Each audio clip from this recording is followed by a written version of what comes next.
Mga kababayan, Assalamualaikum.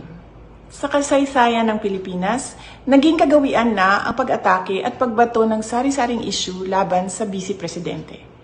Marahil sapagkat ang Vice Presidente ang tumatayong pangunahing hadlang sa mga nangangarap maging Pangulo.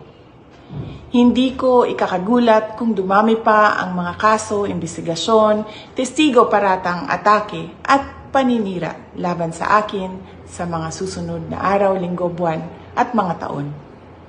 Naniniwala ako na may tamang panahon para sa lahat.